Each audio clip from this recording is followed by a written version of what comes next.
think one of the important things to say is that I'm more or less an expert in this issue, having done trauma and victimization for about 15 years and then working in Southeast Asia, looking at trafficking for labor and sex, and then having this big community here in Seattle that I could access and that knew my work.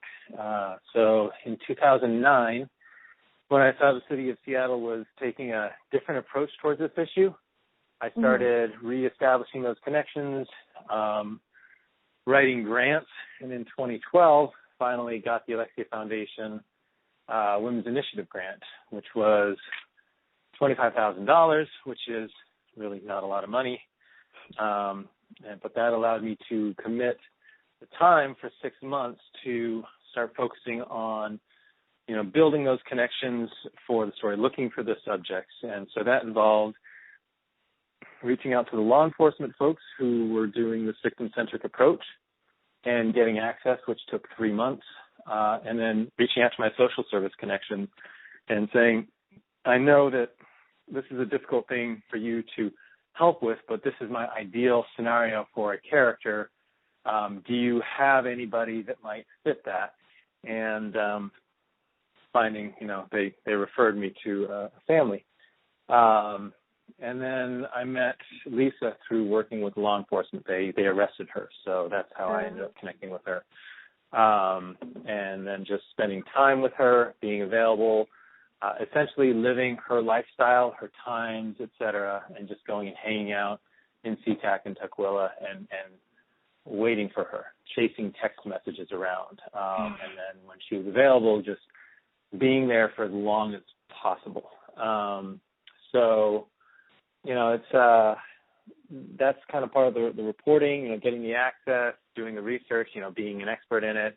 When it comes to the actual production part of it, I shipped hard drives to MediaStorm. They started going through the footage. We talked about what the story concepts might be and what the characters were doing. But the way things work with MediaStorm is that they take your content and they do stuff to it, and then they tell you what they did to it. As opposed, they're not very collaborative in the grand scheme of things. They like to just take stuff and do something with it, and then they're like, surprise, you're gonna love it, and if you don't love it, you're wrong. So fortunately, they were receptive to what I had to say about the story, and we did work collaboratively on, concepts around, like Natalie's story has got, it's a lot of reflection, and so we needed to figure out how to cover that, and Brian Storm and I talked about using animation, and I sent some examples in, and then I worked with their motion graphics guy, Joe Fuller, who's no longer there, but we kind of did some preliminary sketches, or he did, and I was like, yeah, that looks cool, but I'd like to see it be a little darker or a little more this, and I love what he did. My only gripe would be that Seattle looks a little too New York. The buildings are too big, but that's he's in New York. But one of the things, he was asking for information, these specific events that happen, and I was able to give him Google Maps points. I drove by the building that she lived in and was able to give him video of that and then also show him on Google Maps, and so he was able to reconstruct the exterior and then to talk about his, the pimp's, the apartment, what it looked like. I re-interviewed her, just asked some follow-up questions with Natalie, and so that he would have, literally, like he said, well, the bed was here, and the TV was there, and the videos were over there, and so, he did from what I understand, a pretty good representation of the spaces. Mm-hmm. So, there's that kind of collaboration. I think one of the important things with working with Tim McLaughlin, the editor, is that I had the ability to say, hey, is this important? I'm really tired right now. I'm exhausted by this, but here's an opportunity. I think I should probably go do it, but do I really need to go do it? And he'd be like, yeah, I think you probably should. I'm like, oh, that's not what I wanted to hear, but, you're right, and I will. Or the story trajectory I think is going this way. And he's like, yeah, well, maybe that's actually what's happening right now.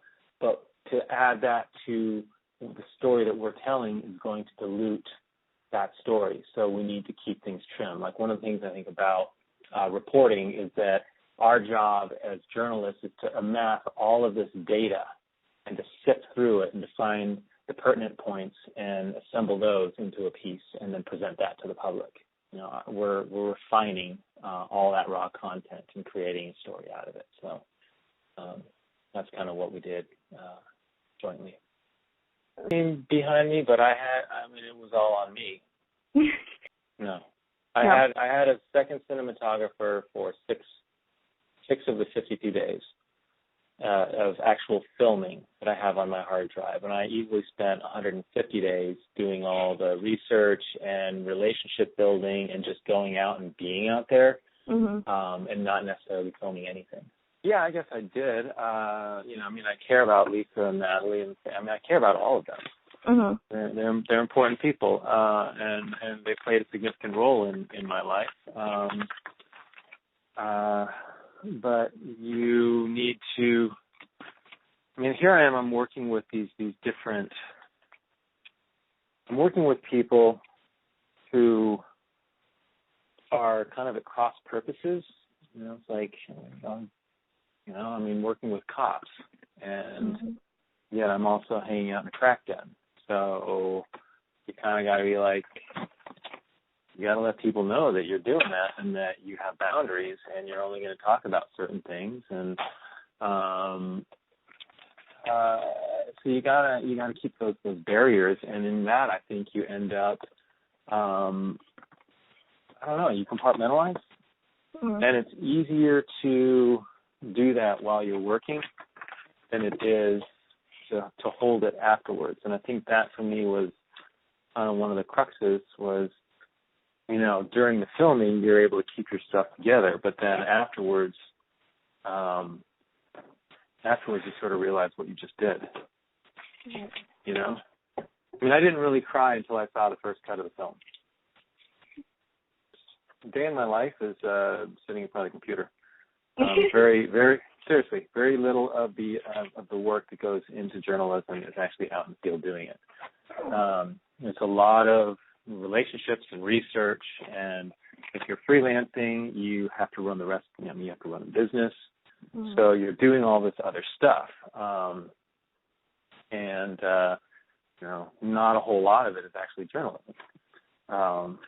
So I think to get to the specifics of the journalism part, I think what's important is that you need to be a good writer first. You need to be a good journalist first. There's a lot of photographers out there who can't write a caption to save their lives, and that's just kind of pathetic. Not only that, but they know how to do a story visually, but there's different ways of doing. Like photography, you can go in and you can do 5 pictures that represent this overall thing. And like for instance, if you look at a National Geographic piece, generally it's like these images that don't necessarily connect to the text because oftentimes they went at separate times and they saw different things. So you have this written piece and then you have, these images that represent the visual element of it but aren't specifically tied to the stories in the written piece. And I think that it's important for visual journalists or multimedia journalists or whatever to be able to write a story as well, because I think that enriches the journalism that they do and helps them. We're thinking visually. We're using visuals as our tool to convey a story. And if you're a photographer, it's great. You can just get away with it. But when you get into multimedia or video or film, ultimately it comes down to what is your radio cut? What is the written part of the story? And then the visuals cover that. Even if you come from the visual side of things, you need to be able to do the written. You become beholden to the written word. And I think practicing writing is important.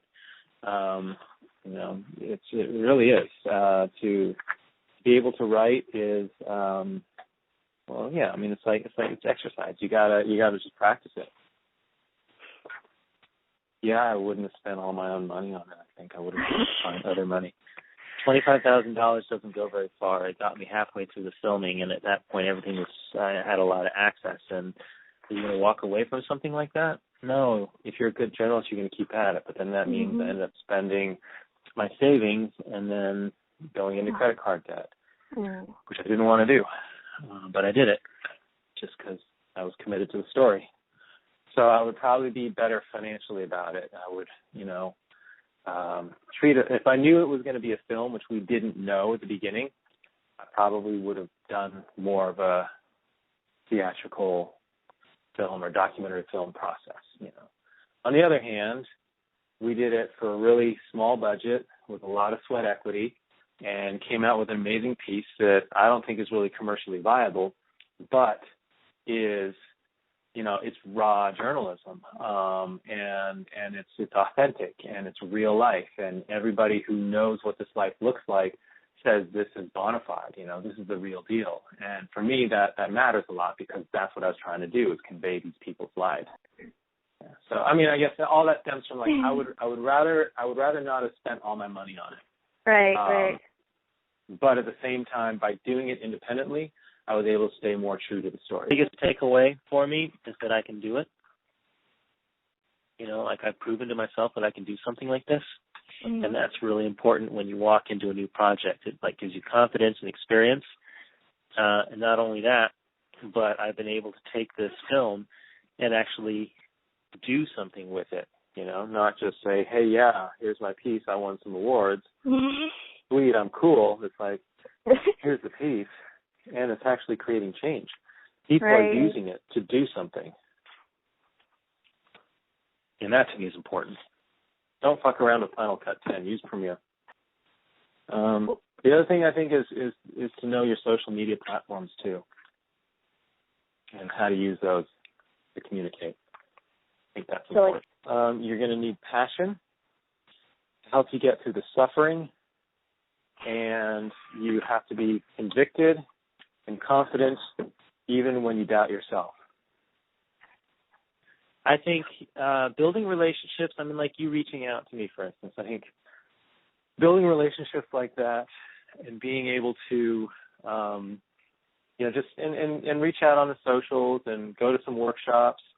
You might want to let people know that the Multimedia Immersion Workshop at Syracuse University is happening, for instance, or the Mountain Workshop, or there's one in Portland. Anyway, there's places to go to meet people, build relationships, and find mentors. And I think that's the biggest thing, is to find a mentor.